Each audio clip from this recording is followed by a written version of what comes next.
Hello everyone, welcome back to this series. जिस series में हम unit wise BCom first semester के unit wise preparation कर रहे थे। तो ये हमारा फाइनेंशियल अकाउंटिंग का फोर्थ यूनिट है, जिसमें हमने इंसॉल्वेंसी अकाउंट और वॉयज अकाउंट, ये बहुत छोटा सा यूनिट था जिसमें हमने दो चीज़ों को कवर किया था। एक तो हमारा इंसॉल्वेंसी अकाउंट था, दूसरा हमारा वॉयज अकाउंटिंग था। तो उससे रिलेटेड आपके पीवाईक्यूज में जो भी क्वेश्चंस आए हैं, चाहे तो शॉर्ट, वेरी शॉर्ट या लॉन्ग फॉर्म में, जैसे भी सवाल पूछे गए हैं, हम आज के लेक्चर में उसको डिस्कस करेंगे। So first question is what is meant by insolvent. ठीक है, तो देखो बच्चों, ये एक फुल फ्लेश्ड लॉन्ग क्वेश्चन है। ठीक है, देखो, जब ऑलरेडी यूनिट हमारा बहुत छोटा है, सिर्फ दो टॉपिक है इस यूनिट में, तो इसमें अगर हम बहुत शॉर्ट देखें तो बहुत सारे शॉर्ट्स नहीं आए हुए थे आपके पीवाईक्यूज में इस यूनिट से। ठीक है, और वेरी शॉर्ट, हाँ, लॉन्ग क्वेश्चन जो कि बच्चों, जैसा कि मैंने आपको पिछले क्लासेस में भी बताया था कि आपका लॉन्ग क्वेश्चन में 4 क्वेश्चंस आते हैं, जिसमें से आपको 2 करना होता है। तो इन चारों क्वेश्चंस में से हर एक क्वेश्चन हर एक यूनिट का होता है। ठीक है, हमारे कोर्स में, हमारे सब्जेक्ट्स में 4 यूनिट्स हैं। आपके पेपर में 4 क्वेश्चंस आते हैं, जिसमें से ऑप्शन होता है, आपको 2 करना होता है। लेकिन बच्चों, चारों यूनिट से आपके एक एक सवाल बनते हैं। तो अगर हम एक लॉन्ग क्वेश्चन जो कि पीवाईक्यू में आया हुआ है, वो लॉन्ग क्वेश्चन को सॉल्व कर लेंगे, तो हमारा ओवरऑल पूरा टॉपिक, पूरा अपना यूनिट कवर हो जाएगा। अगर हम एक फुल फ्लेज लॉन्ग क्वेश्चन को कर लेते हैं, तो उसके अंडर हमारा शॉर्ट वाली चीजें भी कवर अप हो जाएंगी। What is meant by insolvent? Describe in brief the legal provisions relating to the procedure for declaration of individual as insolvent. पूछा है कि इंसॉल्वेंट क्या होता है, इंसॉल्वेंट का मतलब क्या है, और पूछा है उसके आगे कि डिस्क्राइब इन ब्रीफ मतलब शॉर्ट में बताइए, लीगल प्रोविजंस बताइए कि एक इंडिविजुअल को, एक इंसान को आप इंसॉल्वेंट कैसे डिक्लेयर कर सकते हो लीगली। ठीक है, लीगल वे, लीगल प्रोविजंस के तहत आप एक इंडिविजुअल को, एक व्यक्ति को कैसे इंसॉल्वेंट घोषित कर सकते हो। सो स्टार्ट करते हैं answer. Insolvency is when a person और business total liabilities exceeds their total assets. ठीक है, देखो, इसमें बोल रहा है कि आपका क्या, आपका जो इंसॉल्वेंट है वो कब होता है, इंसॉल्वेंसी आपकी कब होती है। ठीक है, एक बंदा इंसॉल्वेंट कब कहलाता है? जब उसका टोटल एसेट्स, ठीक है, जितनी उसके पास जमा पूंजी है, टोटल एसेट्स हैं, उसकी टोटल लाइबिलिटीज उसके टोटल एसेट से बढ़ जाए। मतलब मेरे पास अगर इतनी ही जमा पूंजी है, इतना ही कैपिटल है, इतनी ही की जमीन जायदाद, मान लो इतना जमा पूंजी मीन्स कि मेरे बिजनेस में एसेट मिला के सारा मेरा, मतलब बिकेगा जो भी, बिल्डिंग, जमीन, सब मिला के मेरे पास है 50 लाख की। ठीक है, 50 लाख है। ठीक, लेकिन मेरी उधारी, बिजनेस की जो लाइबिलिटी थी, जो उधारी थी, वो हो गई आपकी आपकी 100 लाख की। ठीक है, 100 लैक्स या 90 लैक्स या 80 लैक्स, कुछ भी। बस इस एसेट से लाइबिलिटीज जब बढ़ती है, तो अब ये बताओ, अगर लाइबिलिटी 40 लाख होती, ठीक है, तो ये क्या करता, ये अपना बेच देता, 40 लाख दे देता, खत्म। ठीक है, बंद कर देता। लेकिन क्या, जब ये इससे ज्यादा हो रही है, जब एसेट से लाइबिलिटी ज्यादा हो रही है, तो क्या वो एसेट को बेच कर भी अपनी जमीन जायदाद, अपना जो भी मशीनरी जो भी है, इंफ्रास्ट्रक्चर, उसको बेचकर भी उधारियों को दे पाएगा, डेट्स को पे कर पाएगा? नहीं कर पाएगा। तो वही चीज है कि जब आपका लाइबिलिटीज आपके वैल्यू ऑफ एसेट से इंक्रीज हो जाए, that is called the phase of insolvency and the person is known as insolvent. तो इसको हम, इस पूरे फेज को बोलते हैं इंसॉल्वेंसी। और जो जिस व्यक्ति के साथ ऐसा हुआ होता है, जिसकी उधारियां ज्यादा बढ़ गई हैं और उसके पास जमा पूंजी कम है, उस इंसान को हम बोलते हैं इंसॉल्वेंट। ठीक है, देखो वही लिखा है ना, पर्सन और बिजनेस, पर्सन या बिजनेस की टोटल लाइबिलिटीज जो है वो एक्सीड हो जाती हैं टोटल एसेट से, making it impossible to pay debts when they are due. बोल रहा है कि मेकिंग इट इम्पॉसिबल, जो उसके डेट्स, जो उसकी उधारियां हैं, वो अब इम्पॉसिबल हो गई है पे करना। ठीक है, जैसे कि मैंने यहाँ बताया कि it is not impossible for company, मान लो एबीसी कंपनी है, ठीक है, एबीसी कंपनी के लिए या बिजनेस के लिए now it is impossible to pay off the liabilities, ठीक है, जो उनकी उधारियां थी, जो लाइबिलिटीज थी, अब उसको पे ऑफ करना लगभग ना के बराबर है, वो अब पे ऑफ नहीं कर पा रहे हैं, ठीक है। फिर क्या है, individuals business, an insolvent person has no resource, asset or way to pay their bill।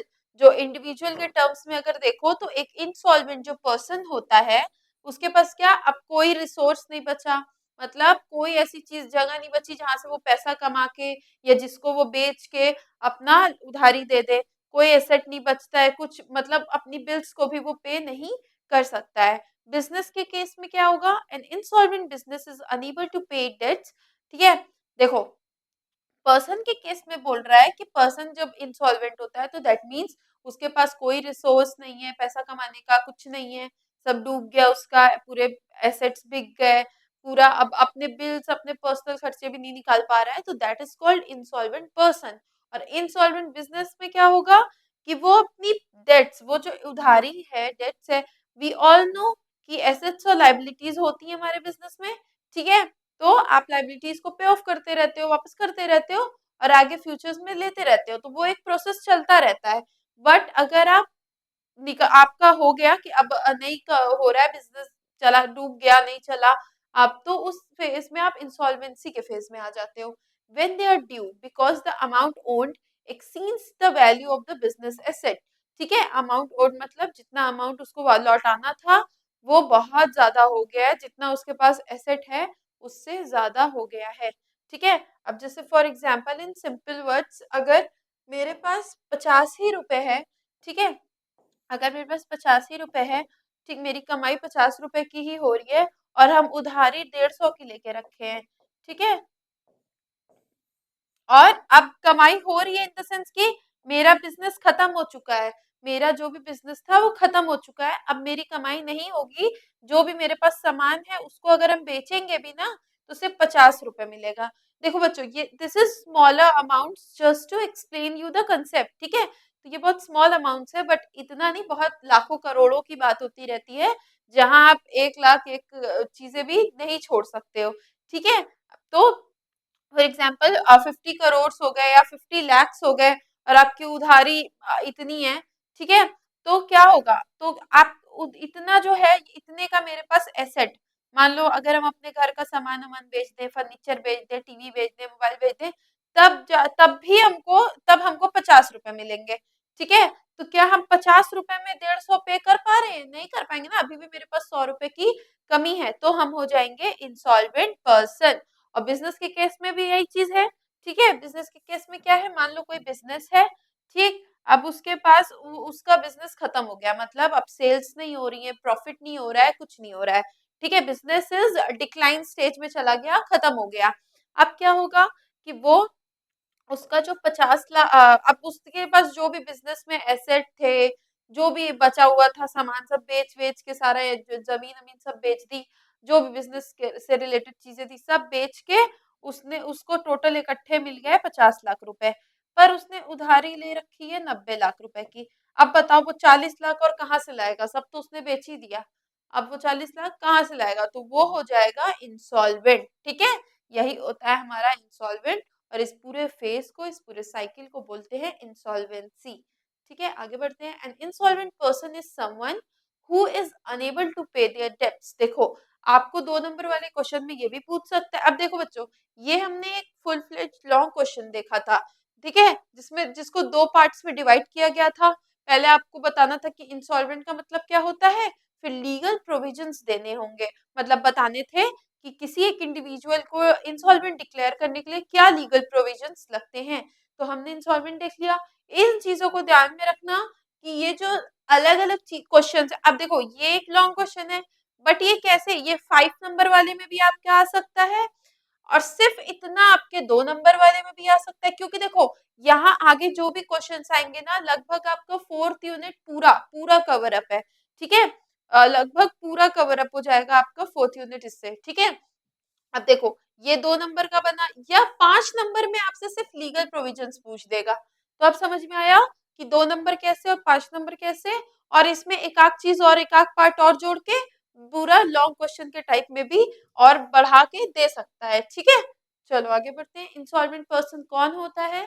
वो होता है जो कि unable to pay their debts, अपनी उधारियों को पे नहीं कर पाता, ठीक है, व्हेन दे आर ड्यू, और who has more liabilities than asset. बस ये बात याद रखना कि जिसकी लायबिलिटीज एसेट से ज्यादा होती हैं, ठीक है, liabilities is more than asset, ठीक। चलो एक डेफिनेशन है वो भी देख लेते हैं, तो आगे बढ़ते हैं। A person is insolvent when their total liabilities exceed their total assets. Insolvency is a type of financial distress, ठीक है। तो यही वही ओवरऑल बातें जो हमने पीछे अभी देखी। अब चलो आगे क्या है। आगे बच्चों लीगल प्रोविजंस है, ठीक है, लीगल प्रोविजंस है कि जो आपको लेने चाहिए। देखो इंसॉल्वेंसी से रिलेटेड जो भी चीजें थी हम यहीं पे उसको मेन चीजें जिससे क्वेश्चंस आपके आते हैं, ठीक है, मेन चीजें जिससे आपके क्वेश्चंस आते हैं वो हम यहीं पर डिस्कस कर लेंगे। अब देखो आपको पूछा था ना कि लीगल प्रोविजंस बताओ, वो बच्चों बहुत इंपॉर्टेंट है, ठीक है। उससे इस टाइप के लॉन्ग क्वेश्चंस आपके पीवाईक्यूज में भी आए हुए हैं, उससे अलग से भी 5 मार्क्स के क्वेश्चंस में भी आपसे पूछता है।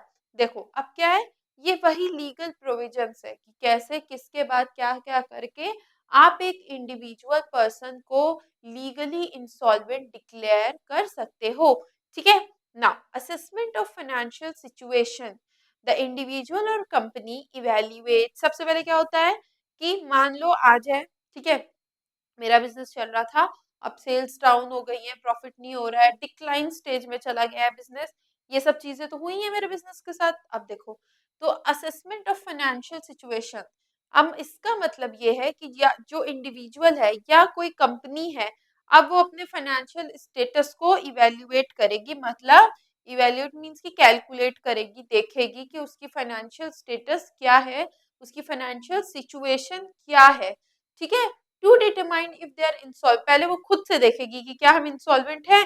बैलेंस शीट में बनाते हो ना एसेट्स एंड लायबिलिटीज, तो वो खुद से देखेगी कि हम इंसॉल्वेंट, या कंपनी हो गई चाहे एक इंडिविजुअल हो गया, वो देखेगा अपनी फाइनेंशियल सिचुएशंस को कि क्या सच में मेरी उधारियां इतनी ज्यादा बढ़ गई हैं कि मेरे जितने एसेट हैं टोटल मेरे पास उससे ज्यादा मेरी उधारियां हो गई हैं। तो ये चीज वो खुद से एनालाइज करेगा।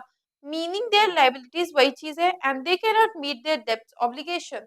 और वो ये चीज देखेंगे कि क्या सच में हम अपने अगर हम पूरा अपना जमा पूंजी, अपना एसेट, अपनी इंफ्रास्ट्रक्चर, बिल्डिंग, जमीन, मशीनरी, ऐसे जो भी सब बेच भी देंगे, तब भी हम अपनी उधारियों को उधारी की भरपाई नहीं, पे ऑफ नहीं कर पा रहे हैं, तब वो समझ जाएगा कि हाँ हम इंसॉल्वेंट हो गए हैं। फिर दूसरा स्टेप जब उसको खुद से पता चल गया, फॉर एग्जाम्पल, ठीक है, मिस्टर ए है, ठीक है, ऐसे एक लेके चलते हैं।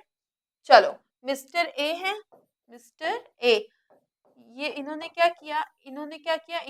इनका बिजनेस क्या हो रहा था, इनका जो बिजनेस था वो डिक्लाइन हो रहा था। डिक्लाइन मतलब वही सेल्स ना होना, प्रॉफिट ना होना, सेल्स नहीं होगी तो प्रॉफिट नहीं होगी, सारी चीजें बस डाउनफॉल पे जाते रहना, ठीक है। तो इन्होंने सबसे पहले क्या किया, खुद से अपना फाइनेंशियल स्टेटस देखा, खुद से पहले एनालाइज किया कि हम क्या सच में फाइनेंशियल स्टेटस खुद का देखा कि क्या हम सच में इंसॉल्वेंट है, क्या सच में मेरी उधारियां मेरे एसेट से बढ़ गई हैं। दूसरा क्या होगा, दूसरा होगा कंसल्टेशन विद प्रोफेशनल्स। अब अपने जब उसको पता लग गया तो फिर दूसरे पे उसने क्या किया, कंसल्टेशन किया किसी प्रोफेशनल के साथ। देखो आगे, consult with a financial advisor, accountant और इंसॉल्वेंसी प्रैक्टिशनर। फिर उसके बाद वो क्या करेगा, एक फाइनेंशियल एडवाइजर हो गया या किसी अकाउंटेंट से, या किसी कुछ ऐसे लोग होते हैं जो इंसॉल्वेंसी वाले केसेस में ही डील करते हैं, डील इन द सेंस की उसी जैसे होता है ना स्पेसिफिक चीजों के लिए वो करना। जैसे आपका होता है ना कि लॉयर्स भी होते हैं, तो कुछ केसेस के लॉयर्स होते हैं कि हाँ ये डिवोर्स वाले केस के लॉयर हैं, या ये आपका मर्डर केस के लॉयर्स हैं, तो इस टाइप से डिवाइडेड होता है ना। तो वैसे यहाँ पे भी तो स्पेसिफिकली कुछ ऐसे लोग होते हैं जो उसी फील्ड में वर्क करते हैं, काम करते हैं, जैसे कि इंसॉल्वेंसी की फील्ड में इंसॉल्वेंसी प्रैक्टिशनर्स वही हो गए। Now to explore options like reconstructing, वो सोचता है, कोशिश यही करेगा ना कि रिकंस्ट्रक्टिंग, फिर से कुछ ऐसा निकल जाए बीच का रास्ता कि फिर से मेरा मतलब हम मेरा बिजनेस नया चालू हम कर लें या उसमें और पैसे लगा दें या कुछ ऐसा reconstruction. Negotiating with creditors, creditors के साथ बातचीत की, हाँ ऐसे जो क्रेडिटर्स मतलब जिनको आपको पे करना है, ठीक है। और voluntary arrangement before proceeding with the formal insolvency, या फॉर्मल मतलब जो कोर्ट जो फॉर्मल इंसॉल्वेंसी का प्रोसीजर करेगी, उससे पहले नहीं होता है कि बातचीत कर लेना, समझौता कर लेना, नहीं होता है कि बातचीत से ही निपटा दो, कोर्ट के में फिर पैसे ये वो लगते हैं, दौड़ना पड़ेगा, डेट्स मिलेंगी, तो उससे अच्छा कि आपस में ही बातचीत करके मामला निपटा देते हैं, ठीक है। तो ये सारी चीजें करने की वो कोशिश करेगा, समझ आ गया, ठीक है। फिर क्या, फाइलिंग अ पिटिशन, फिर वो एक पिटिशन फाइल करेगा फॉर इंडिविजुअल और फॉर, देखो बच्चों हम दोनों वे से पढ़ रहे हैं ना, इंडिविजुअल्स के पॉइंट ऑफ व्यू से भी पढ़ रहे हैं और हम कंपनी के पॉइंट ऑफ व्यू से भी पढ़ रहे हैं, तो हम दोनों सेंस में देखेंगे। तो पहला हमारा है फॉर इंडिविजुअल्स,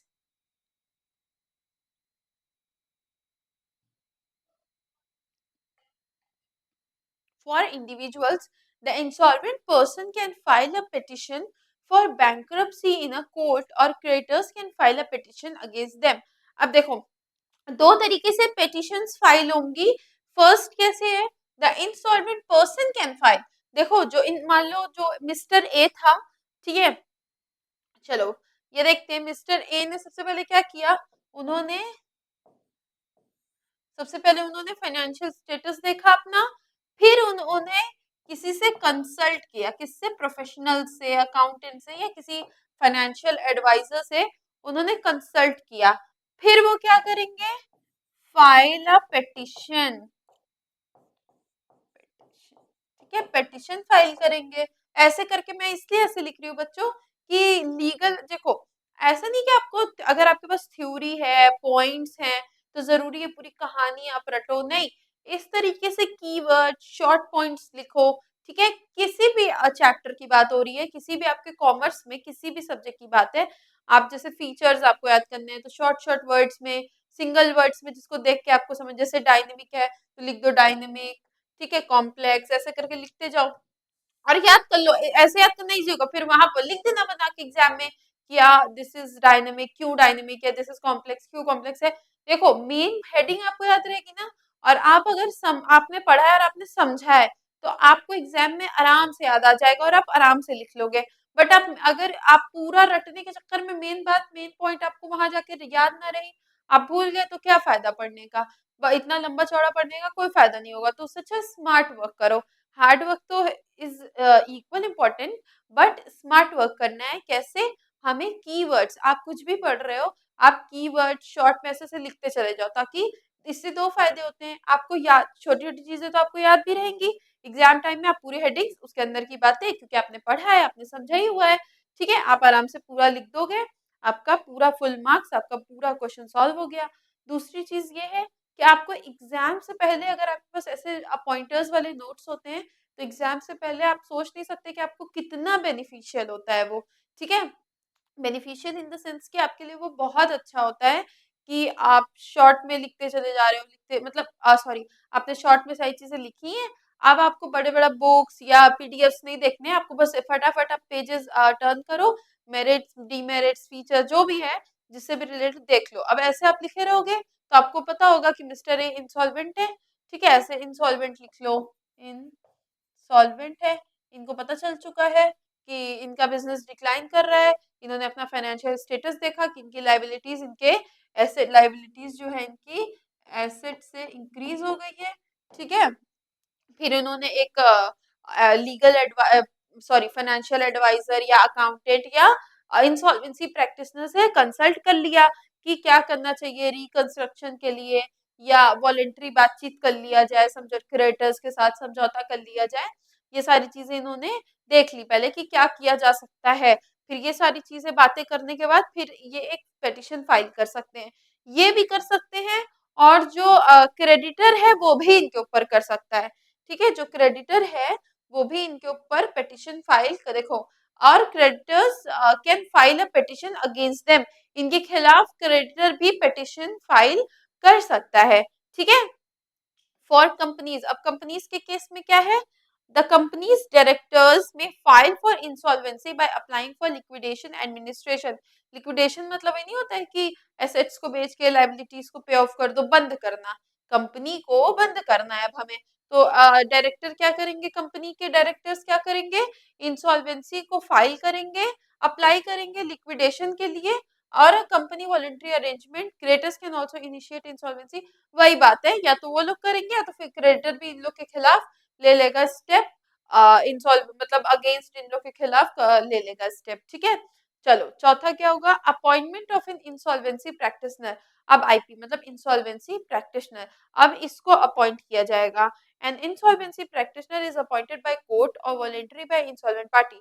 देखो, या तो उसको कोर्ट अपॉइंट करता है, ठीक है, या इंसॉल्वेंट पार्टी करती है। The IP will manage the insolvency process including asset की वैल्यूएशन, डेब्ट की जितना भी है, मान लो 50 है तो जितना है उतना पे वे करना, एसेट को बेचना, अब सब कोर्ट की जिम्मेदारी हो गई।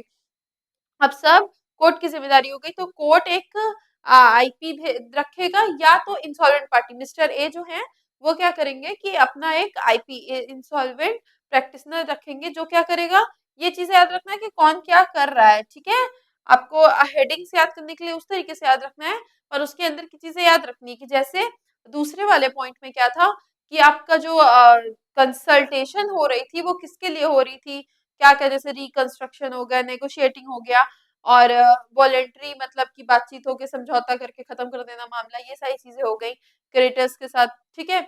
और इसमें देख लो आपका एसेट, अब आपका आईपी जो है वो क्या करेगा, एसेट को वैल्यूएशन करेगा, डेब्ट्स के रीपेमेंट मतलब जो डेब्ट्स है उधारी उसको पेमेंट कर देगा, प्लान्स बनाएगा कि कैसे पेमेंट किसकी कब करनी है, liquidation of asset if necessary, ठीक है।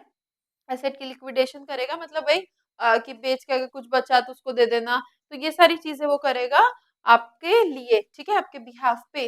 अब कोर्ट प्रोसीडिंग्स आ गई नंबर 5 पे। The court will review the case to determine if the insolvency declaration is valid. देखो बच्चों, कोर्ट भी जो है ऐसा नहीं कि मैं मेरे पास बहुत पैसा भरा हुआ है और हम जाके कह दें कि हम इंसॉल्वेंट है, हम क्रेडिटर्स को पैसा नहीं देंगे। तो ऐसे भी तो लोग फ्रॉड भी तो कर सकते हैं, जिनको उधारियां नहीं पे करनी है, वो जाके, वो तो कोई भी जाके कह देगा कि हम इंसॉल्वेंट हो गए हैं, हम मेरे पास कुछ भी नहीं है, हम कहाँ से दें। तो ऐसा नहीं हो सकता, कोर्ट पूरा चेक करती है, रिव्यू करती है केस को, हर एक चीज को देखती है, हर पॉइंट ऑफ व्यू से देखती है, ठीक है। तब कहीं जाके वो डिक्लेयर ये मानती है कि जो इंसॉल्वेंसी का डिक्लेरेशन है, जो ये कहा गया है कि हाँ मैं इंसॉल्वेंट हूँ, मेरा दिवाला निकल गया है, मेरे पास कोई पैसे नहीं है, मैं अपनी उधारियों को नहीं चुका सकता, तो वो सही है, ठीक है। तभी आगे की चीजें होंगी। If the court is satisfied, अगर कोर्ट सेटिस्फाई हो गई कि हाँ सच में ये इंसॉल्वेंट है, सच में इसके पास कोई पैसे नहीं है, इसका दिवाला निकल चुका है, ये एकदम खाली हो चुकी है इसकी जेब, तो दैट अगर वो सेटिस्फाई हो गई, it will issue an insolvency order और winding up order for the companies, ठीक है। तो इंसॉल्वेंसी ऑर्डर मतलब वो बोलेगा कि तब कोर्ट इंसॉल्वेंसी ऑर्डर दे देगा इंडिविजुअल के लिए, और कंपनी अगर है तो उसके लिए बोल देगा ठीक है अब तुम वाइंड अप कर लो, मतलब अपनी प्रोसीडिंग्स को बंद कर लो, बेचो, और जो पैसे हैं जितने हिसाब से जितने क्रेडिटर्स होंगे, जैसे कोर्ट कहेगा उस हिसाब से दिया जाएगा। नोटिफिकेशन टू क्रेडिटर्स, अब क्रेडिटर्स के पास नोटिफिकेशन जाएगा, कैसे और क्या, वंस इंसॉल्वेंसी इज डिक्लेयर्ड, जब एक बार डिक्लेयर हो गई, यहाँ देखो बच्चों कोर्ट ने डिक्लेयर कर दिया है कि हाँ इंसॉल्वेंसी है, क्रेडिटर्स आर नोटिफाइड, क्रेडिटर्स को बता दिया जाता है, ठीक है। The insolvency practitioner will communicate the creditors providing detail of the asset available for distribution. फिर जो आपका इंसॉल्वेंसी प्रैक्टिशनर था वो क्या करेगा, क्रेडिटर से बातचीत करेगा, उनको सारी डिटेल देगा एसेट की, कि देखो इसके पास, जैसे हमने पीछे एग्जाम्पल देखा तो बता देगा कि देखो उधारी तो इसकी 1.5 लाख की है, सॉरी उधारी तो इसकी 100 लाख की है, 90 लाख की है, बट इसके पास पैसे, देखो बच्चे सब बहुत बड़े बड़े अमाउंट्स में होता है, ठीक है। हम एग्जाम्पल्स के लिए छोटे अमाउंट्स ले रहे हैं, तो बोलेगा कि उधारी तो इसकी 90 लाख की है पर इसकी पास एसेट खाली 50 लाख का है, ठीक है, अवेलेबल फॉर डिस्ट्रीब्यूशन। चलो अब चौथा 7th वाला पॉइंट देखते हैं, क्या है, realization of asset, the insolvency practitioner will sell or liquidate the asset of the insolvent individual or company to generate funds to pay off। अब यहाँ पे क्या होगा, उसके एसेट्स को बेच दिया जाएगा, ठीक है, उसके एसेट्स को बेच दिया जाएगा, जो भी पैसे आएंगे वो क्रेडिटर्स के बीच में पे ऑफ, मतलब वही उधारियों को पे ऑफ करने के लिए वो जो पैसे आए हैं उसको यूज कर लिया जाएगा।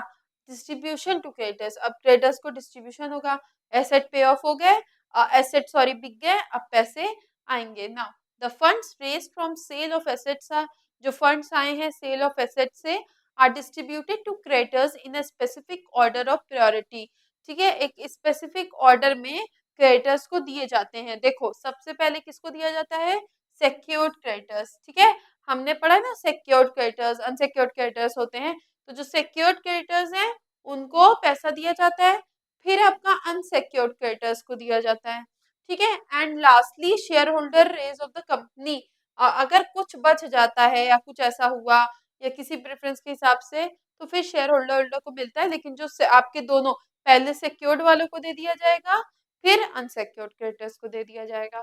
ठीक है, डिस्चार्ज फ्रॉम बैंक्रप्सी और क्लोजर ऑफ इंसॉल्वेंसी प्रोसीडिंग, अब जो इंडिविजुअल था या जो कंपनी थी उसको डिस्चार्ज मिलेगा किससे, कि बैंक्रप्सी से या इंसॉल्वेंसी के क्लोजर से। क्या होगा, for individuals after a certain period, usually a year, एक साल के बाद। ठीक है, the individual may be discharged from the bankruptcy meaning they are release from most of the debts. एक साल के बाद क्या होगा, इसको मुक्त कर दिया जाएगा, चलो अब तुम बैंकरप्ट नहीं हो, अब तुम कंगाल नहीं हो, अब तुम अपनी आज बहुत ज्यादा डेब्ट उधारियां पे कर चुके हो। कंपनी में क्या होगा, will be dissolve and it will cease to exist once the insolvency process is complete. जो कंपनी है वो भी डिसॉल्व हो जाएगी, और वो उसको तब तक के लिए रोका गया था जब तक इंसॉल्वेंसी प्रोसेस कंप्लीट नहीं होता है। ठीक है, चलो टेंथ वाला क्या है, टेंथ वाला बोल रहा है पोस्ट इंसॉल्वेंसी ऑब्लिगेशन। अब इंसॉल्वेंसी के बाद की ऑब्लिगेशंस कुछ, द इंडिविजुअल और डायरेक्टर ऑफ द कंपनी में have certain ongoing obligations adhering restrictions imposed by the insolvency order or cooperating with the practitioner। मतलब बस यही है कि जब सारी चीजें दायित्व पूरे हो जाए, सब पूरा हो जाए, तभी जो कंपनी का डायरेक्टर है या इंसॉल्वेंट पर्सन है उसको जब भी जो भी चीजों के लिए बुलाया जाए या प्रैक्टिशनर कुछ पूछे जो भी हो, तो उसको उनके साथ कॉपरेट करना पड़ेगा। ठीक है, रिस्ट्रिक्शन इम्पोज है, और कुछ कुछ रिस्ट्रिक्शंस लगे होंगे उनपे इंसॉल्वेंसी ऑर्डर के तहत, और कॉपरेटिंग विद द, हाँ देखो कुछ कुछ रिस्ट्रिक्शंस लगे होंगे कि ऐसे से, देखो अब एक बार आप इंसॉल्वेंट हो गए हो, आपका इतना केस चल चुका है, तो ऐसा नहीं है कि अब आप नॉर्मली फिर से आप वैसे वही चीज करो, नहीं, आपके ऊपर कुछ रिस्ट्रिक्शंस लग जाएंगे, और आपको प्रैक्टिशनर के साथ हमेशा कॉपरेट करना होगा। तो ये आपका देखो बच्चों 10 पॉइंट्स थे। ठीक है, 10 पॉइंट्स थे ये आपके किसके, आपके लीगल प्रोविजंस के, जो कि एक पर्सन को इंसॉल्वेंट डिक्लेयर करने के दौरान लिए जाते हैं। तो 10 पॉइंट्स आपको एज इट इज जो भी यहाँ है उसको एज इट इज आपको लर्न करना है। आगे बढ़ते हैं। देखो एक बच्चों इस तरीके से भी आपको सवाल पूछ सकता है, और इतने पॉइंट्स में चीजें आपको आनी चाहिए। सर्कमस्टेंसेस लीडिंग टू इंसॉल्वेंसी, एक क्वेश्चन था आपका मिसप्रिंट हो गया है। What are the circumstances leading to insolvency, question क्या था, what are the circumstances leading to insolvency, मतलब इंसॉल्वेंसी कैसे होती है। तो एक्सेसिव डेट्स मतलब बहुत ज्यादा उधारियां, व्हेन अ पर्सन और कंपनी हैज एक्यूमुलेटेड, एक्यूमुलेट मतलब इकट्ठा करना, जब एक पर्सन इंसान या कंपनी जो है वो बहुत ज्यादा उधारी, डेट मतलब उधारी, उधारी को इकट्ठा कर लेती है, then they can not manage with the available asset. ठीक है, इतनी उधारी उसकी हो जाती है कि वो अगर अपनी, अब मान लो मेरे पास घर, मान लो मेरे पास एक घर है एक जमीन है, ठीक है, और मेरे पास कोई बिजनेस कोई काम कुछ नहीं है, बस एक घर है एक जमीन है। घर मेरा है घर मेरा है 20 लाख का, और जमीन मेरी है 10 लाख की, मतलब मेरा टोटल एसेट जो है वो है 30 लाख का। 20 लाख का घर 10 लाख की जमीन एग्जाम्पल के लिए।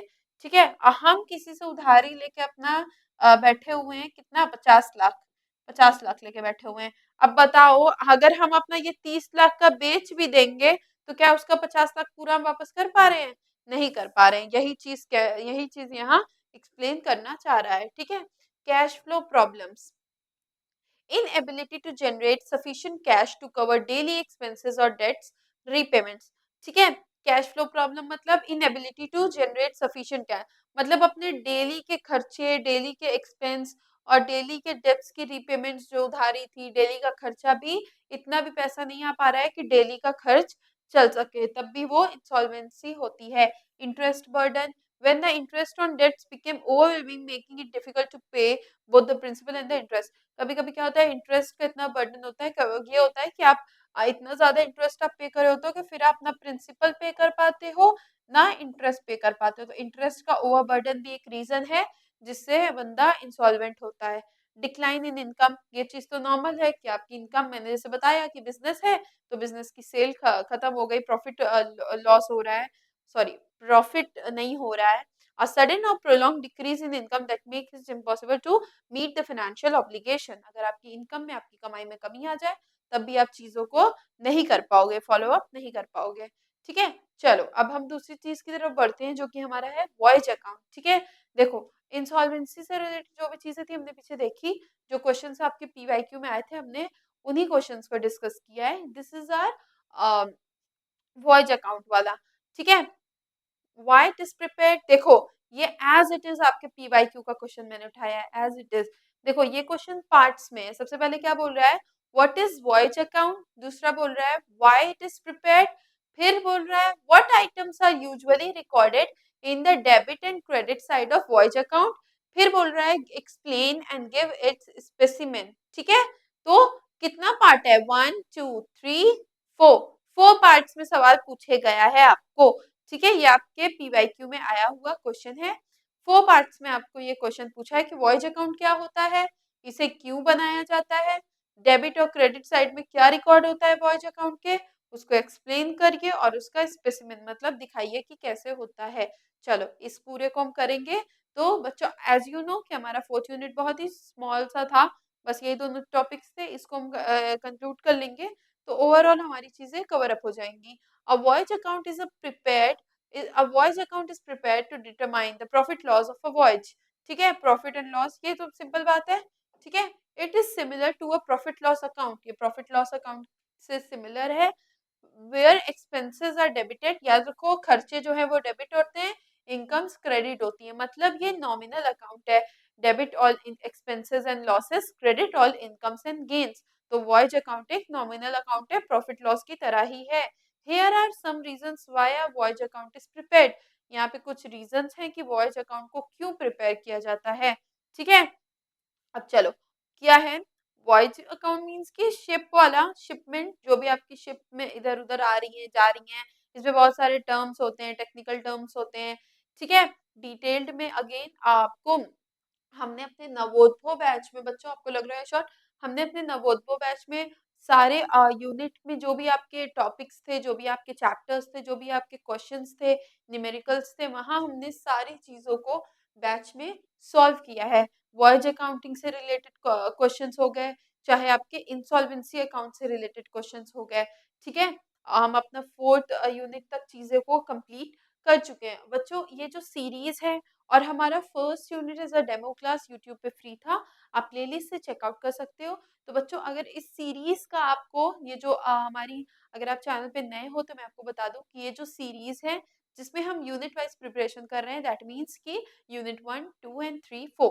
ठीक है, चारों यूनिट की प्रिपरेशन कैसे कर रहे हैं, जैसे बच्चों मान लो फाइनेंशियल अकाउंटिंग है तो 1st यूनिट में आपका जो भी 1st यूनिट से आपके पीवाईक्यू में जो भी सवाल आए थे, चाहे एमसीक्यू आया था, हमने वो डिस्कस किया। फिर 2nd यूनिट का किया, वैसे ही 3rd का किया, और हम अब ये 4th का कर रहे हैं। देखो वॉयज 4th यूनिट में हमारा वॉयज अकाउंटिंग और इंसॉल्वेंसी अकाउंट है, तो उससे रिलेटेड जो भी सवाल आए हुए हैं हम वहाँ डिस्कस कर रहे हैं। तो इस सीरीज जो सारे सब्जेक्ट्स के लिए बीकॉम के चली है, तो इस सीरीज का आपको फ्री पीडीएफ नोट्स चाहिए अगर, दैट इज फ्री है, तो उसको आप डीएनएस प्ले स्टोर से डीएनएस एडुकेयर ऐप डाउनलोड करो, वहाँ फ्री स्टडी मटेरियल वाले सेक्शन पे जाना है, देन आप बीकॉम फर्स्ट सेमेस्टर पे क्लिक करोगे, आपको वहाँ पूरे फ्री नोट्स मिल जाएंगे, पूरे फ्री नोट्स आपको वहाँ अवेल करा दिए जाएंगे। तो आगे बढ़ते हैं। अब क्या बोल रहा है, वही चीज कि वॉयज अकाउंट जो है, शिपमेंट अकाउंट जो है वो क्यों प्रिपेयर होता है। कंपेयर एक्सपेंसेस एंड रिवेन्यूज, खर्चे और फायदा, हमें पता होना चाहिए ना कि मेरा खर्चा कितना और हमें फायदा कितना मिल रहा है, वही कंपेयर करने के लिए। अब voyage account compares the current year expenses and revenues, current year के रेवेन्यूज और एक्सपेंसेस को कंपेयर करता है। कैरी ओवर अनफिनिश ट्रेवल, ठीक है, जो अनफिनिश ट्रेवल है उसको कैरी फॉरवर्ड करता है। If a voyage is still in progress, still in progress मतलब वॉयज मतलब शिप जो है अभी भी चल रही है, प्रोग्रेस में है, अभी अनफिनिश नहीं हुआ है उसका ट्रेवलिंग।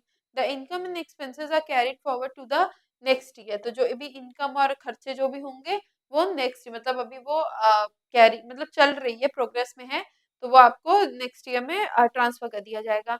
रिकॉर्ड प्रॉफिट और loss, the difference between the credit and debit side of voyage account is the voyage profit और लॉस। वॉयज अकाउंट के बीच में जो डिफरेंस होता है डेबिट और क्रेडिट साइड को, उसको हम वॉयज का प्रॉफिट या लॉस बोलते हैं। This is recorded in the shipping companies general profit loss statement. जो शिपिंग कंपनीज होती हैं वही रिकॉर्ड करती हैं इन चीजों को, ठीक है। चलो आई होप कितना क्लियर है, आगे बढ़ते हैं।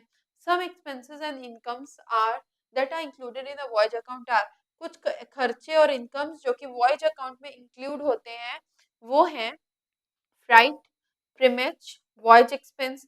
फ्राइट क्या होता है? Freight received on an incomplete journey is credited to the voyage account. Incomplete journey पर आपका जो फ्राइट रिसीव होती है उसको आप क्रेडिट करते हो, वॉयज अकाउंट में क्या करते हो? क्रेडिट करते हो। A small payment made by shippers to the captain for special care of this goods. जो शिपर्स होते हैं जिनका माल होता है शिप में, वो कैप्टन को कुछ छोटा अमाउंट देते हैं। किस लिए देते हैं? जो उनकी इतने अच्छे से उनका गुड्स की स्पेशल केयर की उन्होंने, या स्पेशल केयर करने के लिए देते हैं, तो वो आपका प्रीमियज होता है। Voyage expense, this includes fuel खर्चा, पोर्ट के चार्जेस, पोर्ट मतलब जहाँ शिप खड़ी होती है वहां का भी तो पैसा देना होगा, सिक्योरिटी के खर्चे, canal fees, voyage specific insurance, insurance का खर्चा, तो ये सारे कुछ जनरल वॉयज एक्सपेंसेस हैं, वॉयज के खर्चे हैं। देखो ये एक इलस्ट्रेशन है। India shipping company of Bombay had a ship name by Bharat whose written down value as on 1st July 2005 was 24 lakh. The ship was insured for 30 lakh at 1% for voyage policy of Hull. The ship made a trip to Sydney and returned to Madras during the period of 1st July 2005 to 30th September 2005.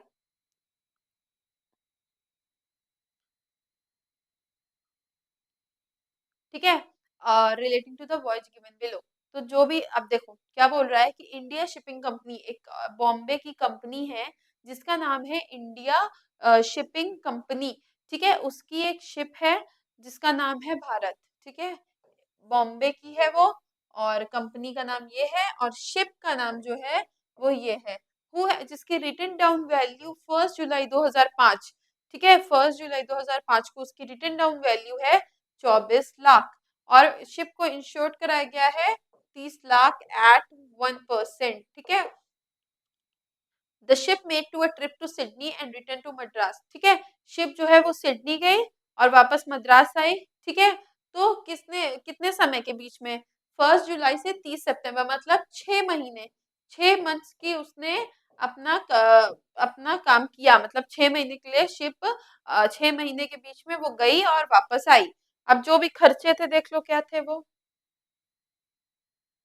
सबसे पहला salaries of the crew 25,000, जो भी crew members थे, मतलब ship पे जो members होते हैं क्रू मेंबर्स बोलते हैं ना, उनकी सैलरी 25,000 हो गई। फ्यूल का खर्चा 50,000 का आया। पोर्ट ड्यूटीज मतलब जहाँ शिप खड़ी नहीं होती, यहाँ से चली तो खड़ी हुई जहाँ पे लोडिंग वोडिंग होती है तो वो पोर्ट होता है, तो पोर्ट के भी कुछ चार्जेस होते हैं 30,000। Stores expenses, shares of overhead for ship, ठीक है। तो ये सारी चीजों के खर्चे, ये कुछ एक्सपेंसेस थे जो शिप ने इन 6 महीनों में किया, ठीक है।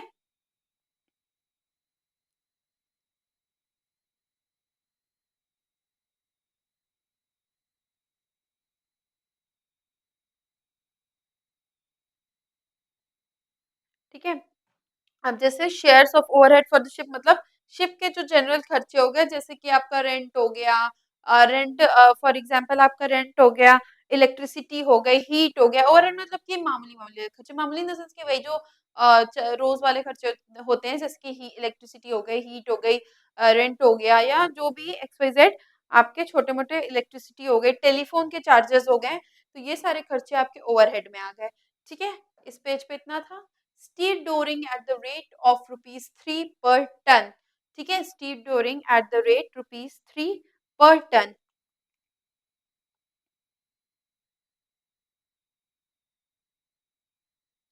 ठीक है, depreciation was charged on the written down value of the ship at the rate of 10%। Written down value पर 10% जो है वो डेप्रिसिएशन लग रहा है।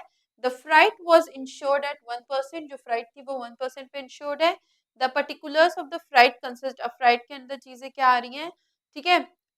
देखो बच्चों, स्टीव डोरिंग मीन्स क्या होता है? स्टीव डोरिंग मीन्स होता है आपका कि आपकी जो शिप में चीजें लोड हो रही हैं, जो आपके जो भी कार्गो है, कार्गो मीन्स आप, आई होप कि आप समझ रहे हो कि जो भी माल है, फॉर एग्जाम्पल जो इधर एक जगह से दूसरी जगह पहुंचाया जा रहा है, उसका लोडिंग और अनलोडिंग को आप स्टीप डोरिंग बोलते हो। ठीक है, तो हर एक टन को पहुंचाने के लिए उसने 3 रुपए, मतलब उसका रेट क्या था, 3 रुपए। ठीक है, ठीक है, तो वो कितने पर टन कितने रुपए में हो रही थी, 3 रुपए में हो रही थी। अब देखो फ्राइट वॉज इंश्योर्ड। अब फ्राइट मतलब जो भी गुड्स हैं, ठीक है, जो भी गुड्स हैं, आप ये सब की टर्म्स हैं। देखो वॉयज अकाउंटिंग में बहुत सारे की टर्म्स हैं जिनको आपको याद रखना है। आप वो याद रख लेते हो तो ओवरऑल आपको फ्यूचर में भी, आप आगे भी पढ़ रहे हो, आपको उस वहां पे भी बहुत बेनिफिशियल होगा। और यहाँ भी आप हर लगभग हर क्वेश्चन को आराम से सॉल्व कर लोगे। मेन चीज होती है कीवर्ड्स को, की टर्म्स को याद रखना कि किसका मतलब क्या। जैसे फ्राइट मतलब वो गुड्स या कार्गो बोलते हैं जो शिप पे, मतलब समझ गए ना, शिप में के द्वारा इधर से उधर पहुंचाया जाता है। और स्टीप डोरिंग मतलब वही अनलोडिंग और लोडिंग, कार्गो का, गुड्स का लोडिंग और अनलोडिंग को हम बोलते हैं स्टीप डोरिंग। वो कितने रेट पर हो रही थी, ₹3 पर टन। अब देखो गुड्स क्या, कौन कौन से गुड्स थे, लेदर था, कॉटन था, शुगर था, शुगर थी, लेदर, कॉटन, शुगर। लेदर कितने था, 1100 ton at the rate of ₹120 per ton. ठीक है, कॉटन थी 500 ton at the rate of 150 per ton. Sugar था 1700 ton at the rate of 100 per ton. In addition to the primage, primage जो हमने, मैंने पीछे बताया कि आप कैप्टन को कुछ एडिशनल चीजें पैसे दे देते हो आपके स्पेशल केयर के लिए, आपके गुड्स की। तो प्रीमेज 10% था, द ब्रोकेज पेबल वॉज 5%। प्रीमेज जो है 10% था, ब्रोकेज जो पेबल था वो 5% था। Prepare voyage account for the 3 months, 3 महीनों के लिए वॉयज अकाउंट बनाओ। ठीक है, चलो सॉल्यूशन देख लो। पहले से पहले हम देखो क्या करेंगे। पहले देखो ऊपर हम Indian shipping company voyage account from 1 July 2005 to 30 September 2005। ठीक, सैलरी हो गया, फ्यूल हो गया, जो भी आपके खर्चे थे, जो भी आपके एक्सपेंसेस थे, वो आपका डेबिट साइड आ जाएगा। और जो भी आपका फायदा था वो आपका क्रेडिट साइड आ जाएगा। I hope this is very clear कि जो भी खर्चा होगा वो डेबिट साइड आएगा, जो भी फायदा होगा वो क्रेडिट साइड आएगा। देखो सैलरी दी गई क्रू को, मतलब जो 25,000 सैलरी दी गई थी। ठीक है, फ्यूल का खर्चा था, पोर्ट ड्यूटीज का खर्चा था, और स्टोर एक्सपेंसेस का खर्चा था। तो ये सारे खर्चे लिख लिए। फिर बाई फ्राइट, अब देखो गुड्स लेदर, अब फ्राइट से जो चीजें आई थी, अब क्रेडिट, आपको वहां से पैसा मिल रहा था ना, जो फ्राइट, जो भी आपका गुड्स, आपने, आप शिपिंग कंपनी हो, आपने इतने सारे खर्चे किए, सैलरी दी क्रू को, फ्यूल पे, पोर्ट के चार्जेस दिए, सब खर्चे किए, तो आपका फायदा, जो आप फ्राइट, फ्राइट मतलब जो गुड्स आप लेकर गए थे उससे आपका फायदा होगा ना। तो आप लेदर लेके गए थे 1100, तो जो था 120 पर टन था, तो उसको इंटू 120 करेंगे तो 1,32,000 आ जाएगा। कॉटन को ऐसे इंटू करेंगे तो 75,000 आ जाएगा, और शुगर को इंटू करेंगे तो 1,70,000 आ जाएगा। ठीक है, तो ये डेबिट और क्रेडिट साइड हो गई। देन देखो टू शेयर्स ऑफ ओवरहेड, जो और अलग के खर्चे थे, एक्स्ट्रा खर्चे थे, जैसे मैंने आपको बताया था, इलेक्ट्रिसिटी हो गया, फ्यूल हो गया। ठीक है, तो आपका वो हो गया 16,000। ठीक, टू स्टीप डोरिंग एट ₹3 पर 3,300 टन। अब 3,300 टन कैसे आया बच्चों, टोटल। अब स्टीप डोरिंग, अनलोडिंग और लोडिंग, अनलोडिंग और लोडिंग हो रही थी। ठीक है, अनलोडिंग और लोडिंग हो रही थी, तो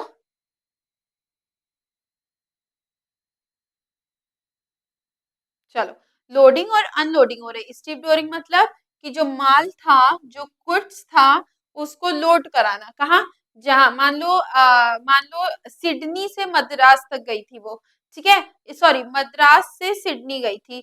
तो मद्रास पे क्या हुआ, मद्रास में जब वो थी तो क्या हुआ बच्चों, देखो मद्रास में थी तो क्या हुआ, उसने लोड कराया माल को। कितना माल था, लेदर था, कॉटन था, शुगर था। लेदर इतने टन था, कॉटन इतने टन था, शुगर इतने टन था। तीनों को प्लस कर दो, कितना आएगा, 3,300। मतलब इतने टन माल को, तीनों मिला दो ये, ठीक है, इतने टन माल को लोड किया, जिसका पैसा उसने लिया ₹3 पर टन, हर एक टन का ₹3 लिया। ठीक है, तो टोटल आपका हो जाएगा 9,900 रुपए। ठीक है, आप समझ गए। और लोडिंग और अनलोडिंग दोनों का देखो, अगर यहाँ लोडिंग और अनलोडिंग मतलब यहाँ अगर सिर्फ लोडिंग लिखा होता तो आप लोडिंग का समझते, बट यहाँ स्टीप डोरिंग लिखा है, मतलब लोडिंग का और अनलोडिंग। यहाँ मद्रास में जो लोडिंग हुई, ठीक है, और आपका सिडनी में जो अनलोडिंग हुई, ठीक है, ये दोनों चीज हुई। तो दोनों जगह माल कितना था, अब माल यहाँ 3,300 टन का था, तो वहां पे भी तो उतना ही रहेगा ना, बढ़ तो जाएगा नहीं रास्ते में।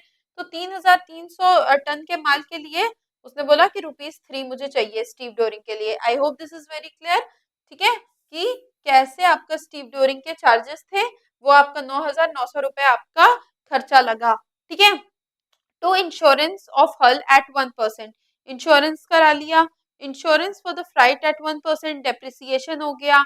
3 महीनों का बनाना है तो 3 महीने के लिए आप डेप्रिसिएशन लगाओगे, ब्रोकेज वाले पैसे हो गए। ठीक है, और आपको प्रीमेज, आपका प्रीमेज तो फायदा है, तो प्रीमेज आप करके सोल्यूशन करोगे आप प्रीमेज को, एंड देन आप उसको वो करोगे, आप you will divide, you will sorry, आप लोग टोटल यहाँ आपका जो क्रेडिट साइड था, ठीक है, उस पे आप 10% प्रीमेज निकालोगे, तो आपका 37,700 आएगा। ठीक है, देन आप इसको प्लस करके सब्ट्रैक्ट करोगे तो आपको पता चलेगा कि आपका 1,32,000 1,32,295 रुपीज का आपका प्रॉफिट हुआ है। तो यही आपका होता है बच्चों वॉयज अकाउंटिंग। ठीक है, कैसे क्वेश्चन थे, कैसे कैसे टर्म्स है, कुछ भी नहीं, बहुत इजी है। In case, if in case अगर सवाल आता भी है, तो देखो जरूरी नहीं कि यही सवाल, ऐसा तो पॉसिबल है नहीं। तो मेन आपको क्या यहाँ पे ध्यान देना है कि आपको सॉल्व कैसे करना है। ठीक है, बाकी डिटेल वाइज हमने बैचेस में किया है, बट स्टिल जो बच्चे बैचेस में नहीं है उनके लिए मैं बता दूं कि आपको सबसे पहले तो आराम से, पहले आपको सारे टर्म्स पता होना चाहिए। देखो, theory is very important, theory is 90%, 90% आपका थ्योरी ही है। ठीक है, और ऑप्शंस होते हैं बच्चों, अगर in case, if in case आप ऐसे बच्चे हो जो आप न्यूमेरिकल्स नहीं करना चाहते हो, आपको सोच रहे हो कि मेरा गलत हो जाएगा, बच्चे डरते हैं, तो थ्योरी होती है 50, मतलब आप थ्योरी भी ऑप्ट कर सकते हो, ऑप्शन होता है, तो उसके लिए आपको परेशान नहीं होना है। ठीक है, आपको नहीं आएगा तो आप थ्योरी कर लो, बट हाँ, अगर आप आपको, लेकिन आपको हर हाल में थ्योरी के लिए 100% तैयार रहना है। क्यों? क्योंकि आपका क्वेश्चन भी उसी थ्योरेटिकल नॉलेज से ही सॉल्व होता है। ठीक है, आपको पहले अच्छे से सवाल पढ़ना है, सारी चीजों को दिमाग में रखना है कि कहाँ क्या लगा हुआ है, डेट्स आपको याद रखनी है, तो उसी हिसाब से आप डिप्रिसिएशन निकालोगे। सारी इन्फो देखो, इसमें क्या है, मैंने देखा, चाहे डिपार्टमेंटल अकाउंटिंग हो गई, ब्रांच अकाउंटिंग हो गई, आपका इंसॉल्वेंसी अकाउंटिंग हो गई, आपका वॉइस अकाउंटिंग हो गई, इन सब में बच्चों आपको बस इंफॉर्मेशन पूरी दी हुई होती है, आपको बस फॉर्मेट याद रखना है और चीजों को निकालने आना चाहिए। बस बातों को पुट करते जाओ, आपको बहुत इजी, और आते बच्चों इजी क्वेश्चंस आते हैं। तो मेन चीज इसमें क्या है, क्वेश्चन जितना देखो, हमने आंसर को उतना टाइम नहीं दिया जितना हमने क्वेश्चन समझने पे टाइम दिया था। ठीक है, चलो, एक और सवाल का पार्ट था कि डेबिट और क्रेडिट साइड में क्या होता है वॉइस अकाउंट के। ठीक है, तो डेबिट साइड में क्या होता है और क्रेडिट साइड में क्या होता है, हम देख लेते हैं। Debit, these include expenses like bunker cost, port charges.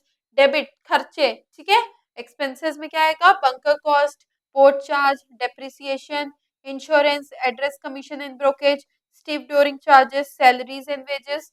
ठीक है, तो ये सारी चीजें आपकी आ रही हैं डेबिट साइड में, और क्रेडिट में इधर। पहले हम ये चीजों को देख लेते हैं। बंकर कॉस्ट क्या होता है, the cost of fuel, diesel, coal, fresh water use during the voyage. Voyage के दौरान जो शिप की जर्नी होती है, जो आप वॉयज कर रहे हो, ठीक है, ट्रैवल कर रहे हो, उसके दौरान जो भी fuel, diesel, coal, fresh water के खर्चे हैं, वो आपका बंकर कॉस्ट हो गया। ठीक है, पोर्ट चार्जेस क्या होते हैं, the fees paid to the port authorities for loading and unloading and parking the ship. जहां शिप खड़ी होती है, जहां आप लोड अनलोड करवाते हो, ठीक है, उस करवाने के पैसे को आप स्टीप डोरिंग बोलते हो। जो लोड और अनलोड करा रहे हो उसके, आप जैसे एक पोर्ट है, ऐसे आपने पिक्चर्स में देखा होगा, यहाँ हमारी शिप खड़ी हुई है, लोग मतलब हम अपना माल लदवा रहे हैं शिप में, इसका चार्जेस हमको देना होगा, उसको बोलते हैं पोर्ट चार्जेस। अब ये लोडिंग, और मान लो अब ये हम पहुंच गए अपनी डेस्टिनेशन पे, ये डेस्टिनेशन मतलब कि मान लो ये मद्रास है, ये सिडनी है, सिडनी के पोर्ट पे यहाँ पे अब हमारा माल अनलोड हो रहा है। ठीक है, तो इस पोर्ट का चार्जेस भी हमें देने हैं, दोनों पोर्ट के चार्जेस देने हैं, और लोडिंग और अनलोडिंग दोनों के मिला के चार्जेस आपके हो जाते हैं क्या। और देखो, आपका जो पोर्ट अथॉरिटीज होती हैं वो मे बी सेम ही होती होंगी। तो ये अनलोडिंग और लोडिंग का खर्चा जो है स्टीप डोरिंग कहलाता है। और पोर्ट में जो खड़े होने का खर्चा लगता है पार्किंग का, वो पोर्ट चार्जेस होते हैं। डेप्रिसिएशन आप सब जानते हो, the depreciation during the voyage, voyage के दौरान जो भी शिप डेप्रिसिएट, देखो 3 महीने के लिए किया, 6 महीने के लिए किया, अभी वो 3 महीने के लिए बोला था तो हमने 3 महीने के लिए किया। ठीक है। Insurance, premium for cargo, cargo insurance मतलब जो माल है उसका इंश्योरेंस, जो भी शिप में आपका माल रखा हुआ है। The fees paid to the brokers agents for helping with cargo procurement, मतलब जो एजेंट्स या ब्रोकर्स होते हैं जो कहते हैं कि नहीं इस शिप से अपना माल भिजवाइए, इस शिप से अपना, जो आपके लिए लाते हैं आपका कस्टमर टाइप कि इस शिप से अपना माल भिजवाइए, उनको भी आप कुछ कमीशन देते हो। स्टीव डोरिंग मैंने आपको बता दिया, loading and unloading of goods on to और फ्रॉम द शिप, शिप पे माल चढ़ाना या शिप से माल उतारना। Salary, the salary of the crew, देखो क्रू मेंबर्स जो है कैप्टन हो गया और अदर स्टाफ, इन सारे की सैलरीज और वेजेस, ये सारा आपका आता है बच्चों कहाँ, आपका डेबिट साइड में। अब देखो क्रेडिट साइड में क्या आता है, these includes income like freight, primage, passage money.